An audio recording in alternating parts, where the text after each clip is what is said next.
Welcome to another episode of Networking Star. This is Jeff Boyle.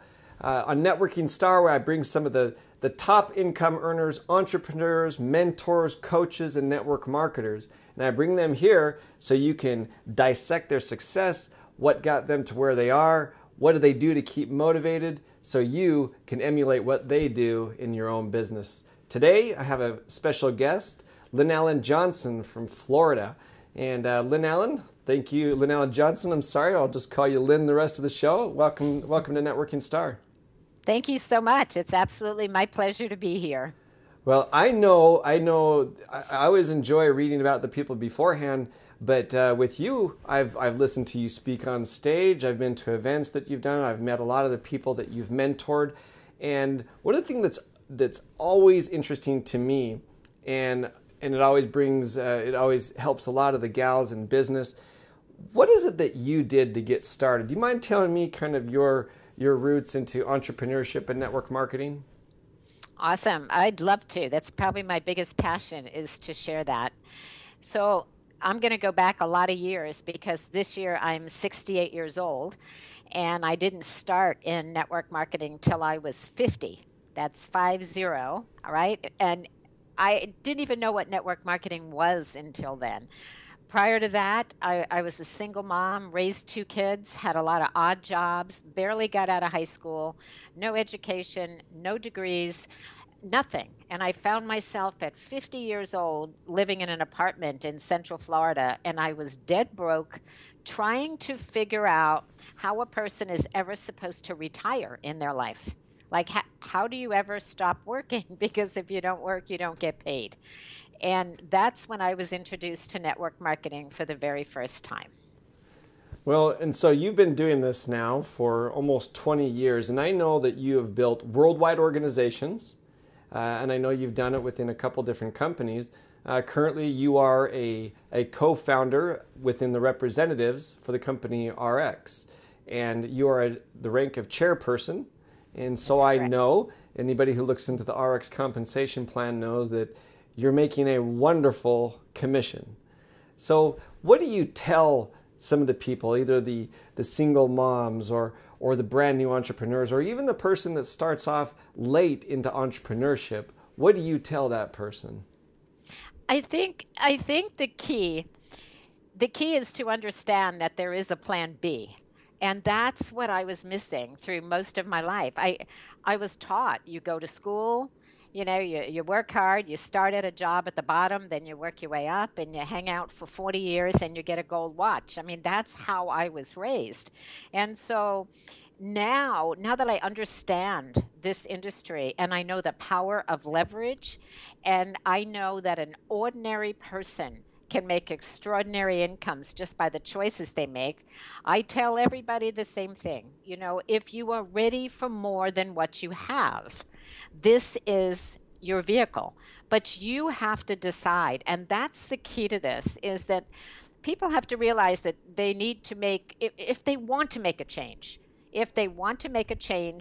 that they have to look at this as a business. They choose it as an income source. They treat it like a business, and it's part-time for most people, but they've got to want it bigger than they fear it. They've got to want it more than, what everybody's saying to them. And, because the industry doesn't always have a good reputation. And people would say to me, oh, I can't believe you got sucked into one of those, and people laughed. And these were my kids, actually, and it was tough in the beginning. But I was hungry, and that's what I look for, because I knew what I was doing was not going to get me where I wanted to go. And I saw, when I explored this industry, that ordinary people had transformed their lives, and I wanted what they had, Jeff. I wanted that. And so I decided not to give it a try, because if I was going to give it a try, I never would have succeeded. I drew a line in the sand and said, failure is not an option. If they can do it, I can do it. Now let's sort it out and figure out how, because I was inexperienced and didn't really even have an upline. So for me, it was kind of like jumping off a cliff and building my wings on the way down. That's how I felt when I was doing this.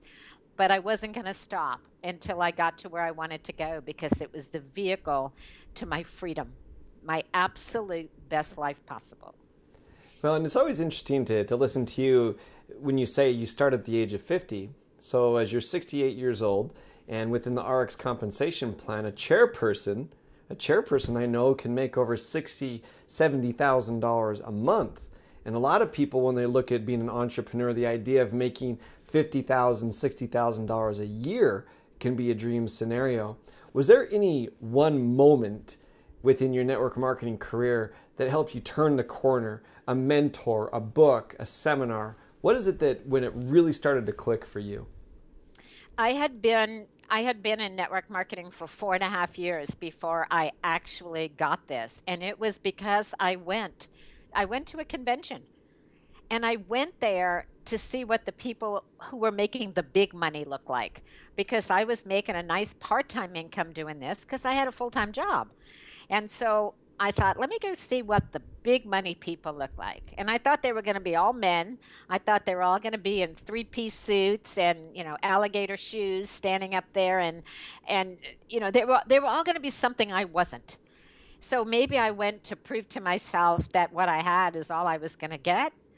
I'm not sure. But when I came out of that convention, it was the first time I realized that the people up there that were making all the money were no different than me. And that's when I knew that I could do this. And once I put my mind to something, I have a personality that says I'm all in or I'm not in. So maybe that's a flaw, but I don't have a middle. So I thought, okay, if they can do it, I can do it. And I just made a mental decision that this was it.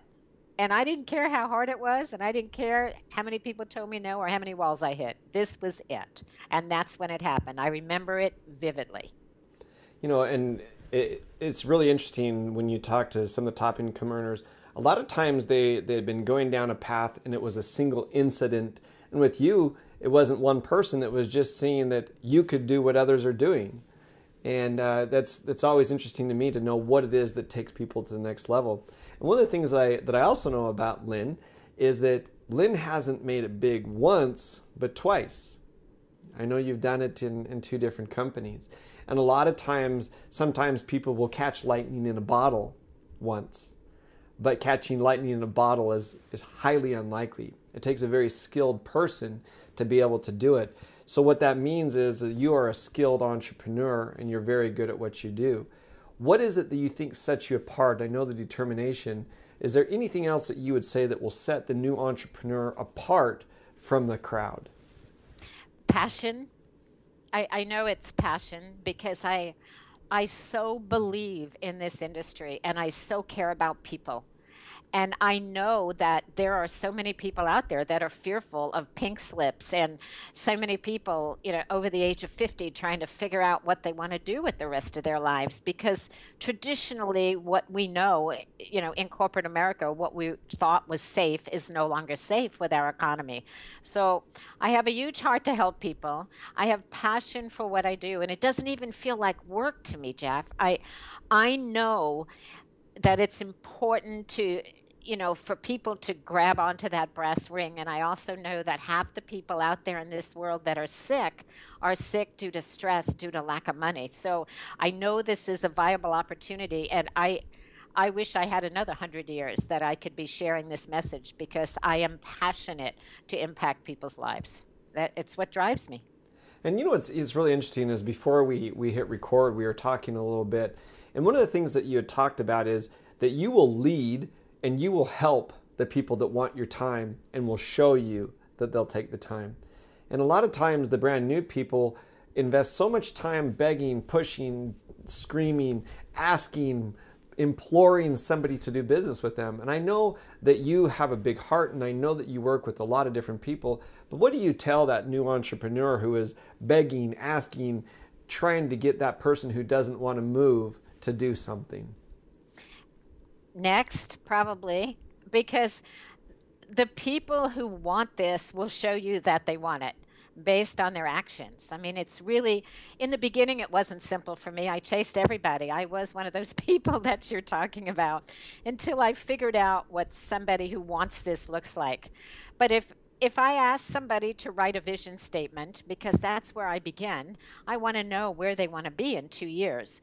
Some people will write their vision statement and they'll have it back to me in 2 hours and say, okay, what's next?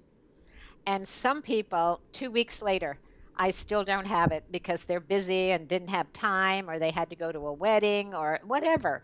And, of those two scenarios, the one that I would work with. So I look for the people who I know are all in, and then I go all in with them. And in spite of the fact that people think I have a whole lot of those, I don't, because it doesn't take a whole lot of those. I got to the top in my other company, and I'm getting to the top in this company, and all you need is 3 or 4 key people who really want it.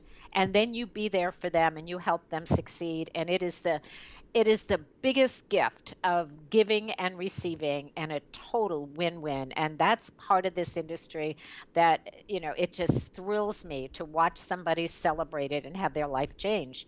But I no longer look for people who need it. I look for those who want it and raise their hand and say, pick me. So I choose.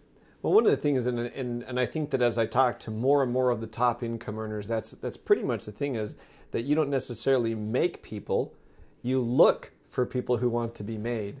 And it's so interesting as you go through that. And for example, you talked that you were in the industry for 4.5 years, and then something changed.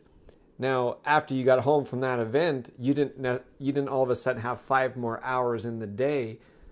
What do you tell the person that says, I've got a job, I've got kids, I've got this, I've got that? What changed with you to be able to make the big difference? It was an overnight change, and I came back, and exactly what I said to even the people I knew is, I've been playing around with this for 4.5 years. Now I'm launching my business in wellness. I'm looking for a few select partners, and I thought of you. And it may be for you, it may not, but this train is moving with or without you, so you can hop on or get out of the way.